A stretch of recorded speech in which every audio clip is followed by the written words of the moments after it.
Gooners, it's Arsenal versus PSG. I tried.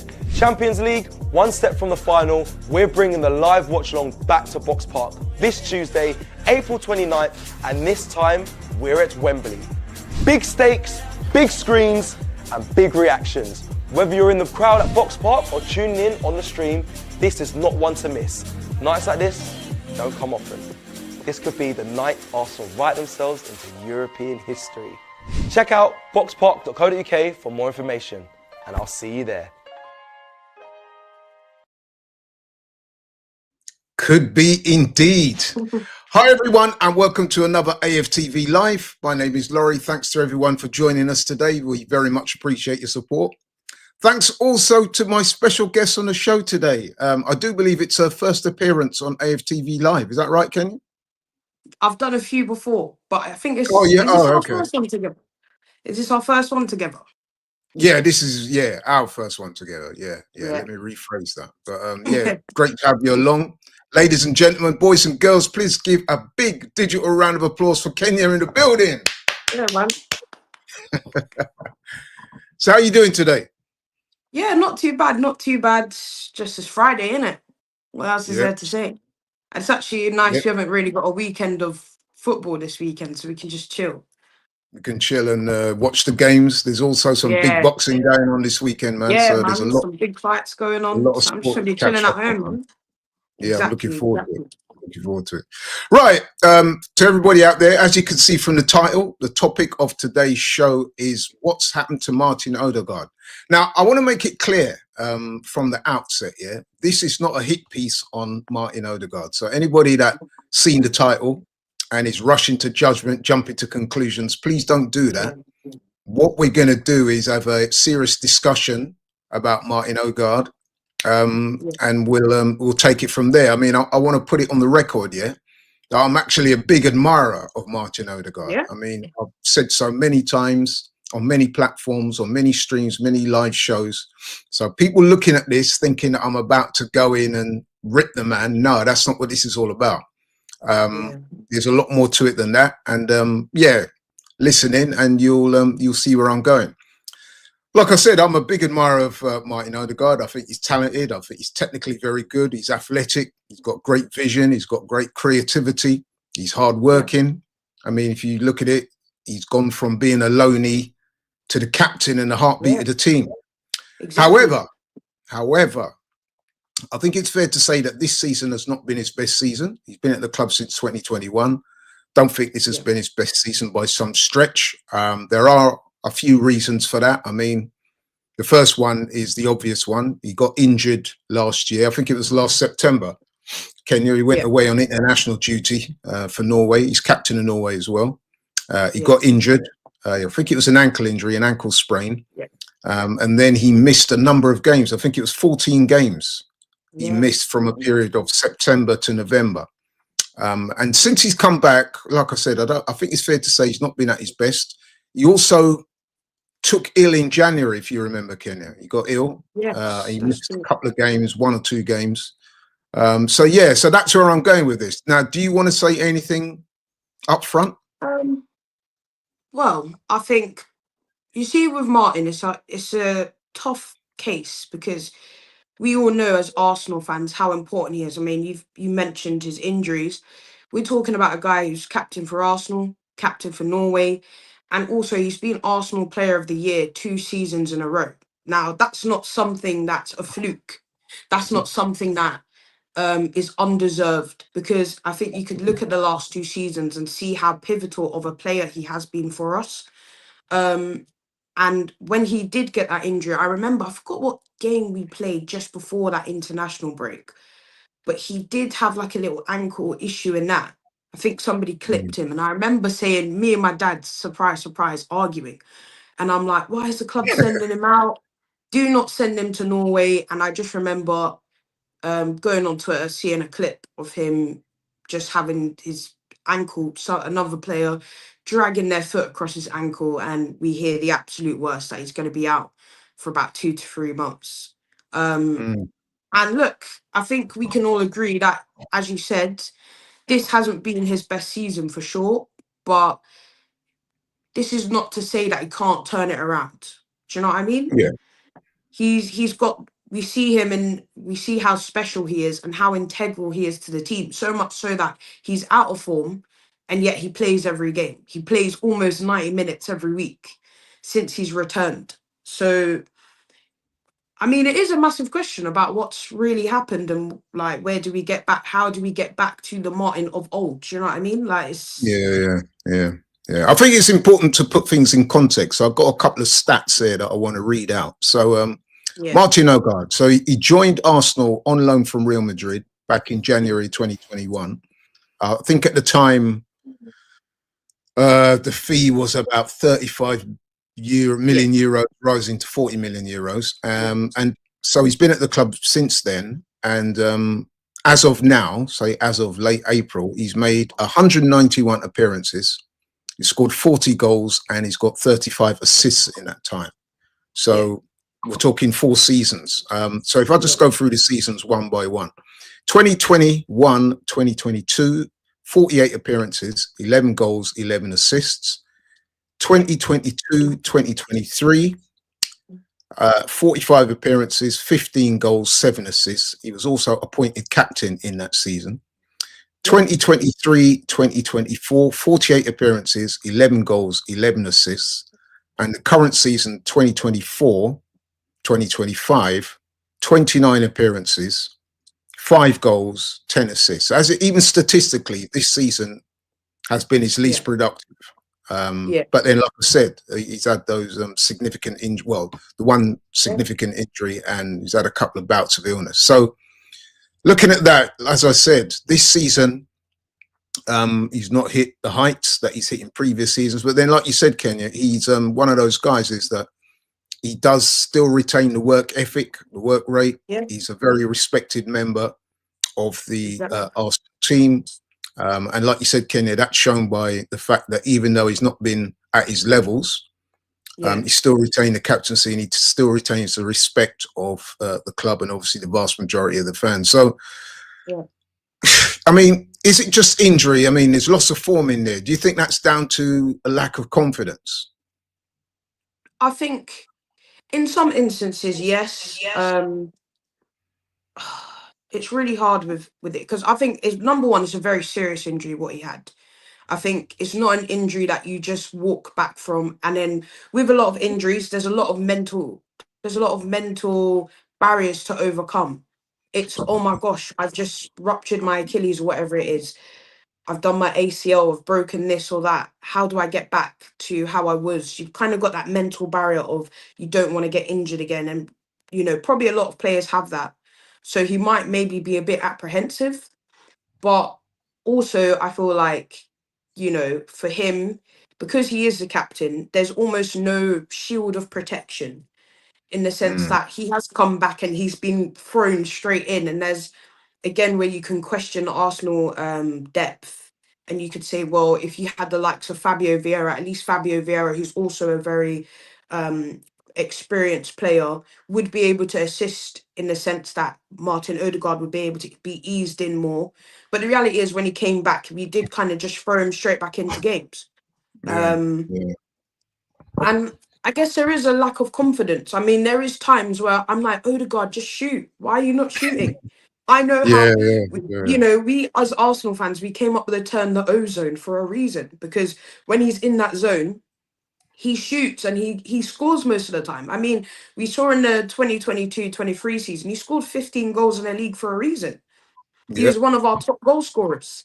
So, you know, I think with him, it maybe is a mix of things. And I also feel like as well, like the pressure of, you know, we want to win a title, but we're already 9 points behind. Then at one point we were 12, 15, do you know what I mean? And the pressure of I need to make almost a really bad situation a bit better is probably really is weighing on him a lot. I mean, there's a lot of us looking at him like, we need you. You're the guy to lead us to glory because there's no Saka, this person's out, that person's out. But the reality is football's a team sport and we need everyone to kind of work together for the team to fluctuate at its best. So no, I agree with pretty much everything you said there. I mean, in response to, there's one or two people who seem to suggest that the thumbnail might be a bit clickbaity. It's definitely not. I mean, the reason why I raised this issue is because it's been a topic of discussion now for some time. A lot of Arsenal fans, I even get stopped in my local Tesco's and on the street. And when we start talking about Arsenal, a lot of the times the conversation will gravitate towards Odegaard, and people will say openly, man, what's wrong with him this season? He's not performing. And listen, when you've had a season like he had a couple of seasons ago, when he was like scoring goals for fun, good goals as well, and blowing up the spot. Obviously, when that doesn't happen, especially in a season like this one, which, let's be honest, apart from the Champions League, it's been pretty disappointed. Obviously, people are going to ask questions. And I would also say on that as well, Kenya, that that point you raised there about him sometimes not having or appearing not to have the confidence to shoot when space opens up for him is something that we've all noticed. Let's not pretend that that's not been there, man. It's there. You know what I mean? Everyone's talking. And go ahead. Sorry. No, I was gonna say, as just following on from that, like, it's so frustrating because we've seen him in a season score 15 goals. And I think out of those 15 goals, maybe only one was a penalty, because Saka's our penalty taker. So it is, you look at it like, we know how great you are. We know that on your day, you are a world-class player. This is a guy that was getting into Ballon d'Or rankings and stuff like that. We were talking about he has the potential to get to this player's level and that player's level and cement himself as an Arsenal legend, etc. That's how good he is. And like, obviously this season, we're looking at it like, it's like a shadow of what we know. And this is not to say that, look, I see also a few comments saying, we should take the captaincy off him. I completely disagree with those type of comments. Yeah, I was going to ask you about that. Yeah, let's talk about that. Some people have said that his leadership this year has been, I wouldn't say non-existent, but they're saying that the leadership has not quite been there.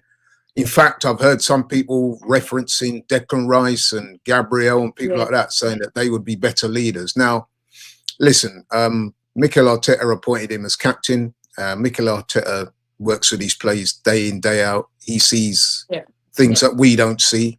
I often look at it like the manager selects his captain as his voice, his person on the pitch. It's not always about who runs around and is more vociferous or demonstrative. Don't get me wrong, I've got no problem with that either. But people should understand that it's not always about demonstrative displays of leadership. It's about, so for example, it could be the way Odegaard leads the press from the front. Maybe the manager likes that and feel that that epitomizes what he wants on the pitch. Also, I think another attribute that I never mentioned at the time is that, actually I did mention it. I said he's got great vision and great intelligence, great football IQ. So all those things, you know what I mean? I've got no problem with him being the leader, but I was just interested to hear what you think about people saying that he's not leadership material. Look, I look at Martin. This is not to say the others aren't, but to me, Martin's a model professional footballer. Tell me one instance where we've ever heard of Martin going out, doing a madness. We've never seen him. One thing you can say about him, even when he's having a poor game, he works his socks off. He's working hard. After every game, he's walking around clapping the fans. And you can see how much the players respect him. You see the young players talking about how Saka, Declan Rice, Martin Odegaard are there to assist them, to give them, talk to them and teach them things. Do you know what I mean? How he has almost everyone under the wing. And you see the manager is super happy with him as a captain. And he's not just captain of our club. We forget that. He's captain of Norway. You think about, there's Erling Haaland who could rightfully be a captain of Norway. Do you know what I mean? There's other Norwegian players who have leadership, as you said, have those almost aggressive tendencies on the pitch and show almost similar to how Gabby is. But it's also about off the pitch things. And I just feel like, to me, he's a great captain. I'm happy to have him represent our club. Yeah, he seems like a classy guy. Obviously, I don't know him. You know what I mean? I don't know these guys. I think as well with us football fans, obviously we've grown up, we've seen the Keanes, the Vieiras, etc. Do you know what I mean? We've seen the very aggressive type of, very authoritative outspoken captains, and obviously Yeah, Odegaard's maybe not as an outspoken person, but that's not to say he's not in the dressing room. I yeah, forgot what game. I think when we played Real Madrid, you can see him when they're all in a huddle. He's there like this. You're yeah. doing this. You're doing this. Even like when we're getting back to defend, you see him pointing around, saying, "This is what you need to be doing. You need to pass to this person." Blah blah. Mm, He's mm. to me, he's a great captain, and I feel like you've got someone low on form. The worst thing you could do is strip them of such an important title of Yeah, yeah. captaincy. I don't think That's it's going gonna to happen. that's gonna literally plummet him even worse. That's gonna make Yeah, it even worse for someone like him. And yeah. you know, To be I'm honest, happy Kenya, for him. I can't see that happening anytime soon. Yeah, No, it's not going to happen. One thing I would say though, and we was talking about Norway. It's interesting, and I've done a little bit of research on this. Is that yeah, he's maintained his form for Norway, which is kind of weird. yeah, I mean, we're talking about exactly. injuries and stuff like that. I like during the last international break, I watched the highlights of a couple of their games, and I went online and saw some of the reports, and he Yeah, was getting props for his performances for Norway. So exactly. it's a real head scratcher. I mean, I guess you could Yeah, put it down to maybe the standard of the opposition, with respect, wasn't quite at the same level it is in the Premier League, but yeah. certainly during the last international break anyway. I think He I'm got right a in hat saying trick in of one of those games assists. he got man of the match in one of those. Yeah, So he got a hat trick of assists in his last yeah. game for Norway. I think So that sums it up. He's such like that's a good player. And I feel like maybe we also need to take into consideration the level of responsibility that he has as a midfielder. He's asked to lead the press, to do the build-up play. Do you know what I mean? He's asked to lead everyone on the pitch, make sure things are coordinated, score, yeah, assist, take our set pieces. Like maybe that's why he's maybe not being able to flourish to the same level as last season, because he's being asked to do all these roles. Now, what you can say is, okay, should we get? Does that mean the manager now needs to look at Thomas Partey or Declan Rice to do build up play? Or do we need to start differently? But the reality is, the way we kind of play helps our team function best at the moment, yeah, anyways. yeah, yeah, So yeah, we also need to consider all the good things that he does. And I think at yeah. times, it kind of goes under the radar. No, you're right. And one thing I would say about Martin Odegaard is that even though, and listen, it's fairly obvious his form has not been at the levels that it has been in previous seasons, certainly that 2022-23 season. The Yeah, one thing you can't question is his commitment. And one thing I've noticed about him is that even when he's not been playing well, he's not gone hiding. In fact, yeah, sometimes, I don't know, Kenya, I just get the impression that maybe he's trying a bit too hard. And one of the reasons why I say that is that you will often see Martin Odegaard dropping really deep to pick up the yeah, ball. And I'm like, yo, bro, what? You're a number 10. Why are you yeah, going all the acting like a sweeper? I mean, not being funny, right? But even the goal we conceded, that second goal against Palace the other yeah, day, which, let's be honest, yeah. man, that wasn't a good moment for Odegaard. I mean, first Saliba No, effed up. I mean, I don't know what Saliba was doing there. yeah. I placed the Um, blame on Saliba, to be honest. yeah, That's to that say was nothing. Saliba's Yeah, but fault in the obviously main. Odegaard, he gets brushed off by Odegaard the has been guilty by association, mainly because of the Yeah, aesthetic or the visuals yeah, of Mateta just pushing my man down on the floor. yeah, I mean, I should exactly, laugh. exactly. It's not funny, but you know what I mean? Even that, why No, was he you're right. dropping that deep for the ball? Man's you're number 10. In that time, you're playing like a sweeper. Yeah, Enough times I've seen him do that. He will drop so far back, pick the ball up, run with it. I'm thinking, you should be yeah. a bit I further up mean, the pitch, mate. exactly. And I think that also emphasizes how much the manager trusts him. This is Right. a guy that So you does think a he's been role. instructed to do that by the manager? Yeah, of course, absolutely. I think the manager wants him to do the build-up play. That's why most of the time we see him doing it. In most games, Yeah, he's the one that's actually going deep to pick up the ball, because he's probably the most reliable to do that. I mean, Declan Rice would probably be the most well-rounded, but we want Declan Rice further forward these days.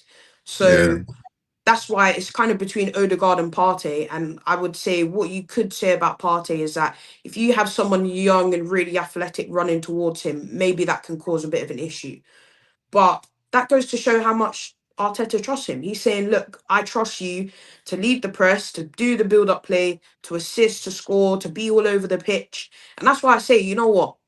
although this has not been a good season, I can say hand on heart that even in games where he's not being at his best, I can tell he's putting 100% effort. Now that's not Yeah, enough. yeah. That's You not can't enough. question. But what I think, but what you say is the application is there, and that's the difference between someone who's a really good player and off form and a bad player. There's a difference. We can't Yeah, just I wipe mean, away what he's done just because of a bad season. yeah, no, So I 100% agree. I mean, this comment here is interesting. What game has he won us to say that? I mean, one game that does spring to mind that where he did excel this season was the Champions League game against PSV, where yeah, he got a couple of goals and a couple of assists in that game and looked really good. So listen, we know he's got the talent. Personally, I think he's just got to play his way through this bad form. You know what they say, Kenny? yeah, They say that form is temporary, class is permanent. permanent. He's already proved he's a quality player.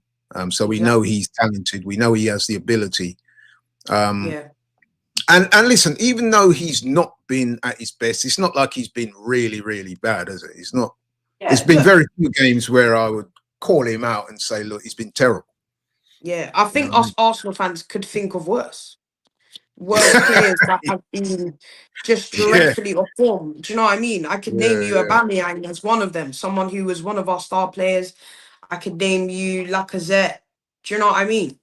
These Well, were this these were season, guys that were you can talk about Raheem Sterling, who's another man. yeah. Oh my God, Look at how could I forget about him? Raheem yeah, Sterling, probably he's the most decorated, most experienced player in the team. Yeah, honestly, he couldn't start over Ethan Lanero, who's just a kid who's just come through. I think that says it yeah, all. And yeah. I mean, Martin listen, doesn't I'm fall in that really, bucket. I know we're digressing slightly, but I'm so disappointed about Sterling because me personally, I was so excited when we got him. I know it was a bit of a late one. Not many people expected it. We didn't see it coming, but I was genuinely excited for Sterling because I looked at the Chelsea situation and I thought, you know what? Yeah, Obviously, it's not working out for him at Chelsea, but he's still only 30 years old. We know he's got the talent. That's unquestionable. Give the man a new challenge. He's always said from afar that he admires Arsenal and the way we play. I thought it would be yeah, the perfect storm. He's played for Arteta. Arteta yeah, was waxing lyrical about Sterling when he was at City, saying he was great to work with, talented player. So I'm in yeah, my mind, I'm thinking, okay, we haven't got the striker that we want, man, but Raheem Sterling, man, yeah. So I got behind that, and yeah. unfortunately, it's not really worked out. Look, yeah, we're of Jamaican heritage. Do you know what I mean? I'm looking at that like, yo, man, that's our guy. Do you know what I mean? Your man are Well, landing there the is that team. as Do you know well. what I mean? Yeah, your man are Yeah, I landing mean, the team. And I'm like, you know what? We've seen almost with Havertz that Chelsea at the moment is a very toxic environment. And if you maybe take that player out of that toxic environment, they can thrive. But that's yeah, just not been the case. I mean, he's not been what we thought he was going to be. I think a lot of us didn't expect him to be. We didn't expect him to be a world beater, but we expected him to do a job. We expect him yeah, to be a yeah. reliable source. So when Saka's out now, you'd be saying, right, we're massive blow, but we've got someone experienced now who can maybe level it a bit. Yeah. Absolutely not. It just didn't Right. So work what do you out. make of this one? The super chat we've received there. I hope I haven't butchered his name. Prithviraj Shamala. He says, I put it on Arteta. He has become safety first since last season and using Odegaard as his handbrake. He has 3 assists for Norway in his last game. Well, yeah, we spoke about that his form for Norway would appear to be good. So the question begs itself, why hasn't he been good for Arsenal this season? Or, Yeah. It's or it's if really not, hard because it's really hard because you look at it and you're like, the system is working like I look at the other midfielders, the system's working really well for Declan Rice, who's already outdone his last season's goals and assists. It's actually it's working very well for Thomas Partey, who's having his best ever season here. Why we're almost like puzzled as to why for Martin it's not. But again, and also what you could say is that um Declan Rice, well, Thomas Partey's been injury free, which I can't even believe I'm saying. But Declan Rice has actually had an injury. He broke toes.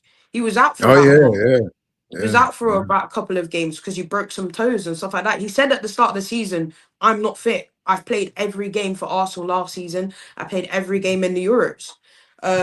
So obviously there is a question of like, is it maybe the manager who's just putting too much on this guy and not saying, right, Deck, right, Partey, I need you to maybe put in a bit more legs because Martin's leading the press. I need you to do the build up. I need you to take charge on this and getting into these pockets, etc. So that is quite a fair argument, to be honest. Yeah, that's a good point, you know, because I mean, like, you're right, that workload is heavy. So at the one end, Yeah. he's leading the press, then at the other end, he's dropping back to pick up the ball to start the attacks. Yeah. I'm like, wow, I'm not sure if that really works well. But then, like after a while, you're previous going to get seasons, burnt it has. out. Yeah, Yeah, after a you know what while, I you're mean? going to get burnt out doing that. Like, I think about in 2022-23 season, maybe if anyone's in the chat, correct me if I'm wrong, but Granit Xhaka probably helped with build-up play a lot in Yeah. that. So Martin wasn't doing all of it. I think last season it was mostly Martin, but it was a mixture between Martin Rice and Partey when he played, or Jorginho would do it when he came in. So I guess you could say this is the season where I've personally noticed in every game, he's the one going to get the ball. He's the one leading the press, running at guys. Like Do you it's think he's doing that, Kenya, because he's conscious of the fact that he's not playing as well? So it's almost, and this is where I was putting forward the argument that you might be trying too hard. Sometimes when it's not actually clicking for you, you tend to want to overreach and you know what I mean? yeah, Overdo things a little bit. So him demanding the ball from the back and running forward it, you think, well, I'm not sure if we really need you to do that. Maybe yeah, you need to be further up the pitch, ask for the ball, then you can do your thing in the final third, which is, as the guy says here, this comment here says, Odegaard needs to go back to doing one job, playing in the 10. He has too much yeah. responsibility. So that could be an ode to what we were talking about. Yeah, I Because mean, that number 10 role, man, it's all purposeful. yeah, it's probably it's one of the most important roles on the pitch.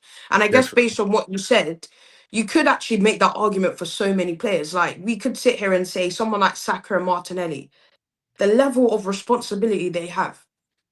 Not only are you supposed to have a threat in the front line, you're supposed to run at your fullback, terrorize that defense, score an assist. But we need you to come back and support Timber and Miles. We need you to sweep up in midfield as well. So there is a lot of responsibility, and like that last super chat said, maybe you could look at the manager and say you need to try and bail him out here. You need to try and help him because obviously this season he's not of last season or the season before. He needs help. Nothing wrong with Yeah. having help. What do you think of this comment here? Tahar says Odegaard will improve once he has a proper striker up front. Right now, he can only pass to Saka, but after a striker arrives, he will have two options. That's a decent comment. Yeah, I think again, this is another thing that you could say. Like the team, I do really feel sorry for the players because they've been, what's the word? They've been kind of let down by our board. I mean, we've all spoken about January, we spoke about our summer window. Like, there's not enough depth, there's not enough support for those players. And you know, they need assistance. I mean, you could say if Odegaard had a striker in front of him, he could be getting more numbers up on the board. I do agree with that, but I still feel like in terms of him actually scoring, I want to see Odegaard score more. I miss it. Definitely. I miss seeing Yeah, it. I mean, Because today he he's only scores got wicked 5 goals goals. this season. Yeah, he scores wicked goals. Like Yeah. that's why when I see him on the edge, he's in this certain area in the box, long range. He starts to cut in. I'm like, shoot, bro. I know how I wicked your foot is. mean, He he's nearly on scored course against to go Ipswich. under double figures for the first time since he arrived at the club, which is a record I'm sure he won't want. You know what I mean? Yeah. I mean, don't get me wrong, there is 4 games in the league and a minimum of 2 games in the Champions League, maybe 3 games. So he's got 7 games to get another 5 goals. Yeah, because he's only got I have 5 at faith the he can. moment. Yeah, I have faith that he can for sure. But there is I would also say that yes, if he did have a striker in front of him, absolutely we would see more of him. We would still be saying, wow, there's more praises here. But I do think one thing I've noticed in the last couple of games is that he gets to the box and that last pass sometimes it's probably 8 times out of 10 intercepted. And it's There's so two things I've frustrating. noticed with that. You're right. He'll get to the box having done some really good approach play, beating a player. Sometimes he's beating two players. You think, yeah, man, we're about to see something special. What he'll either do, check back, right, and not shoot. Now that can be so frustrating, especially when we know he's got a great left foot, and you see open up. You see like open up. You're thinking, yeah, man, shoot, and you'll see him looking around for a pass. Now, to me, I interpret that as a bit of lack of confidence, because if we can all see that from where we are, he should be able to say, look, it's opened up. I've got a second or so to, you know what I mean, to set my sights and shoot. I don't think too many fans will be complaining that much if he rose-eds it. Because if you remember a couple of seasons ago, Partey, we used to remember when man used to laugh at Partey and said, "Oh." But to be fair to Partey, man, he stuck with it, and now look, he's getting the odd goal or two. Yeah, look, Through shooting. you're You know right. what I mean? I would rather. This is the same thing that fans used to have or still have a go at Havertz for. Why are you trying to Yeah, pass? Shoot. Why are you trying to pass? shoot, man. Shoot. Now, naturally, obviously, none of those players are strikers. They don't really have. They don't have the killer instinct to be like, I'm just banging this. I'm just hitting this. I'm just headering this in. But I do think I've watched you for the last 2 seasons just have that. I've seen you just hit it and Yeah, score. You know, and I feel like the last time I kind of saw that was when we won it, when we beat PSV 7-1. I mean, he got that first goal, which I don't know who the keeper saved it, but he just kind of knocks it in. And then the second goal, he just like it was nice to see because that's old Odegaard of old. He just hit it straight away. yeah, He didn't yeah, even think. yeah, He didn't even think twice. And I'm like, yes, like we know how good you are. We don't yeah, like. It's actually definitely. frustrating having to like still try to prove how good this guy is, but Absolutely. because of the And it's loss of interesting form. because I don't know. Well, I'm sure you did see it. The game against Ipswich when he hit the post. I Yeah, was so yeah, hoping yeah, that went in, because I'm yeah. thinking to So was myself, I. if that goes in, man, you'll probably see Kicks his on. his Yeah, levels rise exponentially. Because exactly, sometimes that's what exactly. it is for a player, isn't it? You just get that one break, that one Yeah, goal, and you can see the confidence start to flood back. I mean, even look at yeah, Declan Rice. I mean, it wasn't that long ago, yeah, Quinty, that one or two people were questioning him this season. They were yeah. saying, "Oh man, he's not Exactly. been as good as last season." Yeah. Since that Real Madrid game, this Oh, man, I mean, don't get me wrong, he'd had a few decent games before that, but since that Real Madrid game, it's almost like he stepped up he's shooting another on level. sight. Yeah. And his Yeah. whole I game has mean, improved as well, not just the yeah. shooting. Look what he said after he scored those 2 free kicks. He said, Saka told me to shoot for the first one. I shot, I scored. He goes, the second one, I just had the confidence to do it again. That's like that Yeah, sentence says it all. that's If you right. do something and you succeed in it, like why not do it again? Why not keep Exactly. trying? So Exactly. as you said, I really hope that, next game I would love for Odegaard to score against PSG because that Yeah. then maybe helps him kick on. Maybe makes him see actually you've had a really hard year, but we still support you, we're still backing you, Oh we still yeah. know the Yeah. quality. Yeah. Like That's good. What do you think has of to kick on. a few people in the comments have expressed this sentiment here, which is why I highlighted it. Yes. Brett, sorry. He said more of an 8 than a number 10. Now, I've heard a few people say that. They said Belgium, Yeah. respect to Belgium. I had a lot of conversations with him, and he's always saying that to me, that he doesn't think that Odegaard is a natural 10. He's more of a number 8, given his physical attributes as well. You know what I mean? He likes to get up and down the pitch. Belgium Yeah. has said he may be better in the 8 role. Now, we got Mourinho in there and one or two others, so I'm not sure if that's going to happen. But what do you think? Do you think he could be pushed back to a number 8 rather than number 10? And if so, who would play in the number 10 for us? Yeah, that's always my reply to people that say that. I actually think he could play there. I think he's such a Yeah, versatile player. You could ask him to play most positions. He'd actually try and do a good job of it. But my thing is that do we not remember when we went to Bournemouth away? No Odegaard. We played Marino, Rice, and Partey. There was no creativity. We went to Newcastle away, I think, last season or the season before that. Maybe last season. We had Kai Havertz, Partey, maybe Rice. There was no creativity. And I think Odegaard is a guy where you watch him, he makes things out of nothing. He is just such a creative guy where it's like, he can't, like, sometimes I'm like, how did you even pass that in? How yeah, did you even how did you even get that over there? How did you not make this play and have the foresight to do that? So I do want to keep him in the 10, and he's proven that he's good in that position. He's proven that he can even be world class in that position. But I do think he could play as an 8, but it's more of who's going to play the 10 role. I just don't. Do you get Ethan to play that role? Well, this is We've not what, you seen. know, a few We've not people have really said seen that. enough of it. No, we Yeah, haven't. we've not No, seen I enough mean, I of it. know Ethan has played 10 before for the academy team. Yeah. Ranzir says, I still think Odegaard is most effective as a number 10, but as a number 8, he links up and controls our game so much. Yeah, there's a few people saying Yeah. that, you know what I mean? Yeah, I think, look, it's a fair point. I think it's testimony to how good he is, because we're discussing could he play this role, although we know he's Or good would he see as a that as 10. a demotion, though? Would he see that as like they're I don't taking the think number so. 10 off me and putting me back into number 8? Because you know the No. number 10, there comes with that number 10 a lot of responsibility and a lot of. He may view that as a bit of a demotion. Do you know why I say no to that? Just because he didn't take that. He didn't take being told do the build-up play as a demotion, or do the pressing as a demotion. Do you know what I mean? He's not, every time Arteta's asked him to do something different, he's actually just done it, and he's not done it with any issue. So I think he's a guy. That's why I say he's such a leader. That's why I'm happy to have him as captain, because he doesn't put his back up and say, actually, no, I'm not doing that. This is what I want to do. I want to be a number 10. We've seen Yeah. players like that. We've seen players like, look at Maitland-Niles. We love Maitland-Niles, but when he was here, we were saying, bro, you don't really have what it takes to be a midfielder. What about being a fullback inverting in? Nah, I don't want to do that. He's gone to Leon, and that's what he's become.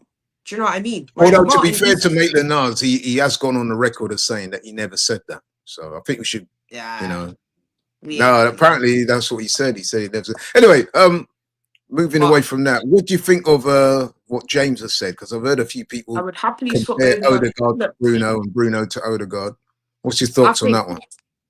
Shout out Marcel of United View. We always argue about this topic. Oh my god. Yeah, I've heard him mention that to you. Actually. Yeah, we always argue about Bruno versus Odegaard. So I said to him, look, Bruno this season has undoubtedly been better. I actually think Bruno has a shout for Team of the Year in terms of Premier League team, because he's been incredible for United. What he's done for United, he's single-handedly keeping them up. For being honest, Yes. if he was in that team, I don't think they'd even be 13th wherever they are. They'd probably be much lower and flirting with Ipswich for relegation, honestly. But what I would say is that Odegaard in the last 2 seasons, in my personal opinion, has been better. We've seen it in what he does. I'd say this year, absolutely, Bruno Fernandes has stepped up massively as a captain. That's something that a lot of people used to say. He's not a captain. He wants to bail himself out. And one thing I can say, like with my chest about Odegaard, is I cannot name you one incident where he's tried to bail himself out of captain responsibility, even when that's come in really hard times, where we've had a loss of form, even in the high times. So he's someone that he's a perfect role model. He's a great player. I don't want to swap. I don't want to swap Odegaard just because he's had one bad season. Yeah, Let's give him the benefit. You know why a lot of those comparisons are being made as well, though, is if you remember earlier in the season, and I was at that game when we played Man United in the cup back in January. They put us out the cup that day, and Odegaard missed the penalty, didn't he? Yeah. And then, although to be fair to him, he did score his penalty in the penalty shootout. Yeah. But he missed a penalty during the game, and if you remember, Bruno had that chance, didn't he, on the edge of the box. That was a game where Odegaard had one of them frustrating afternoons when he was working the ball to the edge of the box and not shooting, and the fans, you know what I mean? Yeah. And Bruno, the ball came to him. It was quite late in the game. Bang. Took the ball up, bang, you know what I mean? And everyone was, so immediately people said, oh man, well, this is what Odegaard should be doing, what Bruno done there. So that the comparisons kind of reached a crescendo at that point. I remember that. But, I mean, look, I think it's always good as a football player to have some type of competition with another player, to be almost compared. Look at the 2 greatest players ever in football, Messi and Ronaldo. They both talk about, specifically Ronaldo talks about how important it was to have somebody who was like him or similar to him doing something great and being compared to him, because it's motivation to be like, I want to be the best. I want to be better. Yeah. Now, I would say Bruno this season has definitely got one over Odegaard, but as I see it, it's 2-1. I don't see yeah, it. It's 2-1 to me. I look at the last two yeah. seasons and I think Odegaard has been great, like fantastic. He's won Arsenal Player of the Year 2 years in a row. That's not a fluke. Do you know what I mean? That's right. So I wouldn't swap him just because he's had one bad season. Next season is his big season for sure, and we'll revisit then. But Yeah, no, that's shit fair bad enough. players, man. Right, switching lanes a little bit. Kwame says there, do you still think we'll get Zubimendi? By all accounts, it's a done deal, isn't it? This is what I'm hearing. Yeah, we're hearing a lot of talk about that Arsenal are apparently operating as if the deal's done. And that they're very basically confident because there's been a lot of Real Madrid links to Zubimendi as well. Right. But I've been reading that apparently the club are basically acting as if he's already signed the thing. Like they're not worried whatsoever. So under that sense, I mean, what I would say in the last couple of years when the clubs really wanted someone, they've actually got the person. I mean, look at what we did. Tell with us what we Declan can Rice. expect from Zubimendi next season. I think we're gonna see Zubimendi probably in the 6, playing alongside Rice and Odegaard, and he's a very athletic young 6. He's someone that I don't know. I've had to really come around to him, to be honest, because when I've watched him for Sociedad, I'm like, there's a lot left to be desired. I'm like, I'm not really sure what I'm watching. Like, I'm not really sure what's this outstanding talent. But then you watch him for Spain, and he's actually really good. Yeah. You know, I think us England fans will remember the Euros final where he came on for Rodri. And I remember thinking, Rodri's off. You know what that means? We're going to turn around and do something. He just locked up shop. He was incredible. He didn't put a foot. Honestly, it was almost as if Rodri was still on the pitch. So, but do you think though, like me, like Partey's had such a good season this season? I'm almost thinking that maybe we should have done a bit more. I mean, we don't know his situation yet, but it would appear that he won't be around after this season. That's what a lot of people are saying. Although, you hear conflicting reports. Do you think if they'd have signed up Partey for a couple more seasons? Because from what I'm hearing is the disparity between the two camps was that Partey wanted a 2-year deal and Arsenal are only prepared to offer him 1. So it looks to all intents and purposes that Partey will leave, Zubimendi will come in. But I'm thinking, like, if we need a striker, which obviously we do need a striker, and we all know how much strikers cost, we could have saved ourselves a bit of money by keeping Partey for another year or 2 and using that extra money to bring in a striker. What do you think about that? Okay, you see my thing with Partey, right? I'm one of the few people that are kind of like, I don't know. I'm not really fussed about. It's going to sound very controversial because he's had a good season. But I'm like, you've been here for 5 years and you've had 1 good season. Like this is the first season you've played a full season, and all the other. I remember, shout out James. James did a tactical insight one time about it, and I think James said Thomas Partey's never played more than half of a Premier League season.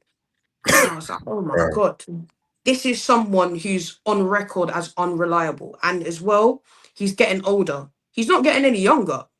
He's like 30. He's like 30 or 31 now. I think if we're gonna get him a contract, it should be right. We need a backup 6 because we're gonna lose Jorginho on a free, who's apparently already signed a pre-contract with a Brazilian club, so he's pretty much gone. But I think next season we're not gonna see Partey start. If he's on the bench, then okay. But I don't know. Like it really depends on the nature of the contract, how much he's going to be earning. Because I really look at it like we as Arsenal fans, when we first signed him, we're happy because we hadn't had a 6 in a long time, and it's something that in about 10 years' time, if you ask me about him, I'll look back at it and probably say to you, "Oh, he was always injured." He had that really one great season though, but he was always injured. And that's just he has that's had just how I injury feel about it. But this season he's been really good, and not only has he been good, he's also served as a utility player because he's played at right back. I mean, even the other day, the man played at right back and scored a breakaway goal. Brilliant goal. When I saw that, I was like, yo, Uncle Partey, that I didn't even know he had legs like that. He ain't got the legs. I like the man made a long bursting run from right back and finished like prime Henri. You know what I mean? Yeah, exactly. No, it was a wicked finish. I was shocked. I was Got shocked. another I super mean, chat here yes. from Priff. I'm just going to call him Right, Priff. big His yourself system up. not working for '08 because he's the player with the high IQ, and that is compressed by Arteta. And the same system is not working for roadblockers. So it would appear that Priff there is not too impressed with the way that Arteta is utilising Odegaard. So Yeah. that's a Oh, thought. I mean, I guess the thing is with our system, and again, you can actually just blame Arteta for this because this is where in the summer he should have equipped himself better. But unfortunately for Odegaard, and that's why I say the players have been let down, we don't have the other players. We don't have the striker to say, actually, you don't need to do as much here in that really final third. You can kind Yeah, of just play into the final third. We don't need you to do this because, but the reality is we've got a box to box midfielder as our number 9 right now. Do you know what I mean? We've got Mikel yeah, Merino yeah, having to play number 9. We've not got enough wingers. Saka's been out. So I do actually agree that the system is very what's the word? It's just very not disorientated, but it just doesn't really work. Like there's too many issues with it at the moment. And Mm. I think, It as could be we've a bit said, more fluid. It could definitely be a bit more yeah, it fluid. could. Yeah, that's it. It could be more fluid. It's just very structured and a bit static at times, and we see that's why we struggle to break down low blocks. I think you look Mm. back at 2022-23 season and last season as well, where we had a bit more fluidity. We were able to break down low blocks. We hardly really struggled against them. We knew as Yeah, Arsenal yeah, fans, give the team about 30 minutes, we're gonna score definitely. Now I look at low blocks like, I'm not sure. So there is an argument to say that maybe the system isn't suited for him this season, but hopefully next season when we get the right players in, like when we get in maybe another midfielder, we get in 2 more forward players, maybe then we can have a reassess and see actually are we playing to Odegaard's strengths or not. Simple. yeah. I mean, he could definitely get a bit more help up there. I mean, it's interesting because when Saka was out, a lot of people said that when Saka comes back in, then you're going to Yeah. see a commensurate rise in form with Odegaard. But if I'm being brutally honest, that's not Yeah, we happened haven't yet. seen Although that. Saka's only been back a few weeks, so who Yeah, knows, man? yeah, you're Maybe they right. But might what I would it say, might all align he's on Tuesday. yeah. But what I would say, he has made it better. That's what I would say. I Oh, have 100%. seen more things. I have seen more things from Odegaard as beforehand. And I think, if you look at it right, I'm like, naturally as well, we also need to remember someone else that a lot of Arsenal fans don't talk about. And it's gonna sound a bit ridiculous, but what about Ben White? That right hand side of Ben White, Saka, and and Martin Odegaard, that's probably one of our most fluid right hands. That's our most fluid right hand side. And the reality is, we've almost spent the whole season without Ben White. We saw him against Ipswich. I know it's Ipswich, but they've given Aston Villa, Man United, Tottenham hard times. Do you know what I mean? Chelsea. Even, yeah, Chelsea, even Liverpool at the start of the season just beat Ipswich. So this is a team at their ground. They're very compact and they know about themselves. Ben White and Martin and Saka, they just opened up that side completely. So, Yeah. maybe there's missing links. Maybe if we have all these links together and we've been unfortunate in injury that we can't say that we have had, but maybe when all these links come back together and we can find our flow, we start seeing the best. We start seeing Odegaard's best qualities come out. We start seeing Saka maybe flourish more, not have to come back all the time. Yeah, It's just a yeah, thought. yeah. Yeah, Yeah, I agree. I agree. Right, so we're sort of entering the last lap of the show. And I did want to yeah, ask you before we end today. I mean, listen, man, it's that elephant in the room. yeah, it's that, it's that massive game coming up this Tuesday, man. We don't play at the yeah, weekend. man. Players have got a nice little rest. But then after the weekend's over, all eyes on the Yeah, Emirates, Tuesday, April the 29th, 8 o'clock, man. Arsenal yeah, man. versus PSG, first leg of the Champions League semi-final. Massive, massive game. What's your Yeah. thoughts, Kenyon? Can we do it? Yes, we can do it. We can beat PSG. I think what's good, I know PSG have changed a lot since we played them, but we know other than 2 players in that team, Dembele didn't play and Kvaratskhelia didn't play. Everybody else in that team played. We played against Doué, Barcola, Hakimi, Nuno Mendes. We know, we kind of have their number. We know what they want to do. We know what Vitinha, João Neves want to do in terms of their setup. Even Fabian Ruiz. We know the team. I always say, if we do our thing, if we organize, if we follow what we must do, I believe we can win. This team has shown me, like, against the Kosh. When we played PSV, I remember so many people say, shout out Weekend Roundup crew, you guys are going to get battered. We turned up, we slapped them up 7-1. Look what we did to Real Madrid. Again, another game where people are like, oh my God, it's Real Madrid, biggest team in the world, won it 15 times. They're trying to do another charge to win it back to back. You're not going to have a chance against them because we were organized, because we did our job. We won the game. So I think we definitely have a chance against PSG. It's disappointing that Thomas Partey won't be playing. And that's the only thing that makes me worried. Just because Yeah, what do you think he'll do in that midfield then? Because obviously no Partey, that's a big miss. As we said earlier, Kenny, he's had a really good season. And he plays a pivotal role in that midfield. So with him being out, what do you think the manager will do in his absence?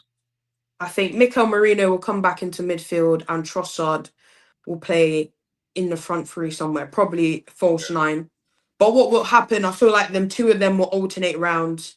I see what you mean. Yeah. Interchange. They'll be interchanging, very kind of confusing at times. But I think that will be it. And I'm not really annoyed at that at all, to be honest. It's the second best thing we got. Trossard's in a good run of form, certainly in terms of scoring goals. Yeah. He scored 3 goals in the last 2 games. And we know how clutch he is. I mean, look at some of the big games we had last season. Liverpool, Bayern Munich, do you know what I mean? And he pops up with goals. He's a guy as well. He can be coasting in a game, then he scores. That's what he's like. So that would be probably the 2 players I expect to see. And I wouldn't expect to see Ethan, to be honest, because I think we will look at PSG and say, right, we want to be really physical, because they're a very technical side. They're not as physical as we are. So and the reason we beat them the first time is because we were very physical. We just beat them in terms of physicality.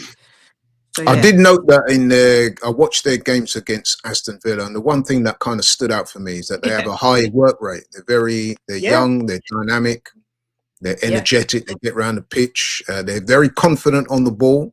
They do try and take you on. I mean, Dembele this season, he's been amazing, man. I've always looked at Dembele and thought that he kind of flattered to deceive at times. Yeah. But lately, I mean, I think he's got something like 32 goals already this season. Yeah, exactly. It's interesting because when we played them in the corresponding game in the Champions League, when we beat them, he didn't play, did he? I think he had a dispute with the manager. Yes. Enrique spoke about how they had an argument. He spoke about how he had a little disciplinary issue and he's been dropped for the game, which obviously was a big boost for us. But obviously he's one of the most talented players in the world. Left foot, right foot. He's fast, he's strong. He can play anywhere as well on the front three. I mean, we're gonna see him false 9, but he's almost like similar to how Kylian Mbappe was, where he would probably want to come off the right and into that 9 position, whereas Mbappe was like left into 9. So look, it's dangerous, man. That defense, they have to be locked in. They have to be locked on 100% because got a super chat here from Miss Melina. She says, large up Kenya and Uncle Laurie, 3-1 Arsenal. I'm assuming she's talking about the game on Tuesday.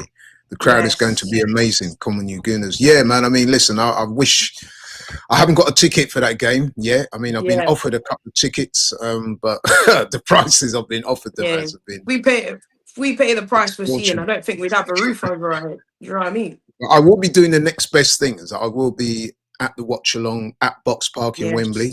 And I'm already looking forward to that because the last one we did at the Box Park in Shoreditch when we played Madrid, that was amazing. So if it's anything like that experience, it'll be great. But I'm really looking forward to this game, man, because I don't know about you, Kenya, but I think that the more I think about it, I think PSG might be a sterner test for us than Real Madrid.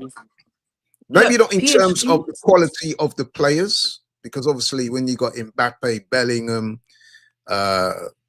what's his name? The Vinicius Junior, Vinicius, Vinny Jr. Rodrigo, and yeah, them, man, they've got talent. yeah, But what I see with this PSG team is they're young, they're hungry, they're dynamic. You know what I yeah, mean? And they've got guys there, man, that can hurt you. Kvaratskhelia, is that his name? yeah, The right Kvaratskhelia, winger. yeah. Yeah, I'll keep butchering that name. Sorry for that. Barcola, Doué, Yeah, Dembele, yeah, you know what I mean? Zaire exactly. Emery.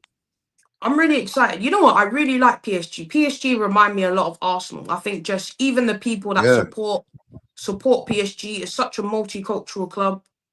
I that's think true. you know they're in their capital city of Paris. We're London, and then you see the players that they've got. They're all, as you said, they're all young, hungry, want to make a name for themselves. Um, you know, we did a preview on LL Sports TV. We were talking about Nuno Yeah. Mendes, who he's just, I think he's incredible. And, you know, I think that's going to be Saka's hardest matchup yet. We saw, like I Yeah, I know said, we you saw rate what he him did to highly. Mo I know Salah. you rate him highly. Yeah. Yeah, saw what he did to Mo Salah, man. He kept Mo Salah out of 2 legs. That's almost Yeah. unheard of. Do you know what I mean? So, as you said, I'm really looking forward to it. And it's gonna, as you said, it's a bigger test than Real Madrid because they're better. They're Yeah, I invincible in mean, their league. Do you know what I mean? they certainly offer you a different look. I mean, it's a bit like Yeah, boxing. They say styles make fights. yeah, Like I said, exactly. Real Madrid have got the personnel, they got the big name players and the aura. What Yeah, PSG have got is the energy, the commitment, the teamwork, and they're very yeah, well coached as well. I mean, I know for a fact that yeah, Arteta is an admirer of Luis Enrique. You know what I mean? And yeah, the two teams tend to play a similar style because yeah, PSG, exactly.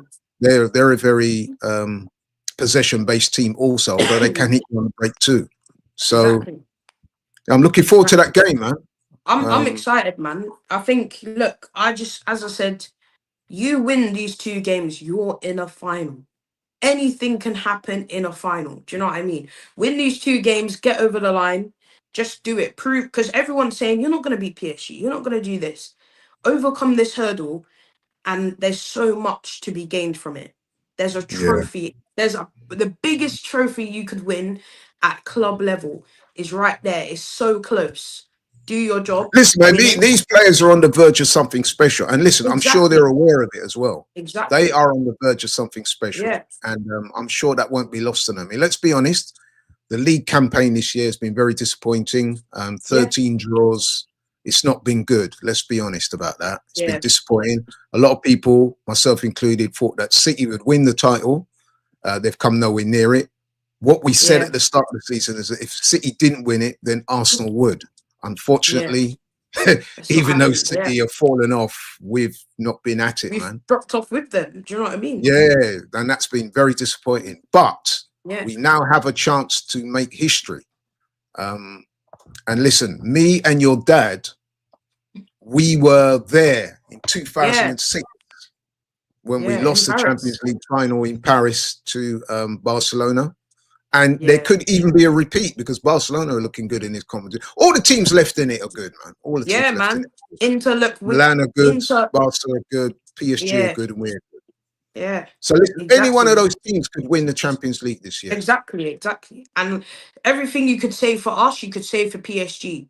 They've not won it as well. They are hungry for that.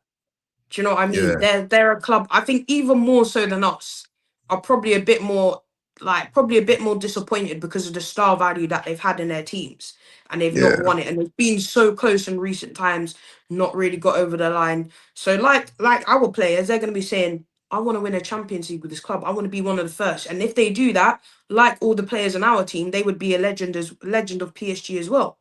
But yeah. that's why we have to go out there. We know what it means for us. It means more for us than it does for them. That's what I'm gonna Yeah, say. absolutely. Yeah, Yeah, absolutely. I mean, yeah, man, I can't wait for that game. We're sort of yeah, entering the last couple of minutes. Kenya, we did a little plug for my channel, actually. Why not? We did yeah, a little 5 ways to beat PSG. yeah, We had man. some fun with that today on the LL Sports TV channel, myself and Kenya. Yeah. We discussed Pick that five up. ways that Arsenal could beat PSG. Everybody watching, make sure you check that out, man. We had some good fun with that. Yeah, it Um, was good. and we did predict We both went for 2-1, didn't we? Yeah, we predicted a Arsenal win. Yeah. Mm. Yeah. And I'm going to start this show as we mean to go on. I'm going to say, Kenya, that Martin Odegaard is going to put in a man of the match performance on Tuesday. Man. Or if not man of the match, he's going to be one of our pivotal and instrumental players. Yeah. He's gonna because he's due a big game. You know what I mean? Yeah. Yeah, he is. I mean, his previous best game of the season was in the Champions League, as we said a couple of times already on the show, against PSV. I'm hoping that you'll produce something similar on Tuesday, because he's going to need to play well, man, because that midfield area is so important. Yeah, exactly. So I think now with Partey out as well. Yeah, him, Rice, and whoever it is gets the starting berth, Marino, whoever. Yeah. They're going to have to show up, because PSG are not going to lay down. They're going to have to earn it. And this first leg is all important. I mean, in the previous round, we set the win up by smoking Real Madrid at the Emirates. Yeah. If we can get a win at the Emirates, hopefully by a couple of goals, maybe even more, hey, listen, man, then you're starting to dream. You know what I mean? Yeah, exactly. Yeah. You're right. But yeah, listen, Kenya, thanks so much, man. Really appreciate you coming on today. And thank you. Yeah, we'll talk again, I'm sure. Thanks to everybody for watching. Really appreciate the support. Thanks to everybody who submitted super chats, all your comments. We do appreciate it so much on AFTV. Hang on, we've got another super chat here from Sue. She says, big up Lauren Kenya from a 5 a.m. Australia. Wow. Big up, man. Big up yourself. That's what we call commitment. That's what we call that's commitment, man. He's locked in. We really appreciate that. Yeah. Final word on Martin Odegaard for you, Kenya? Captain, leader, just Rice. Captain, leader, near legend. If we win the Champions League, he'll be captain, leader, legend. All will be forgiven. No doubt. Yeah. Do your thing against PSG. I will erase the last however games. Yeah, no one can say nothing on you again. Yeah. And you know what? He just might do it. Let's hope he does. Yeah. But yeah, listen, thanks so much. Thanks again, everybody. Everybody connected to the show today. Big up yourselves. We're out. We'll catch you again soon. Take care. See you later.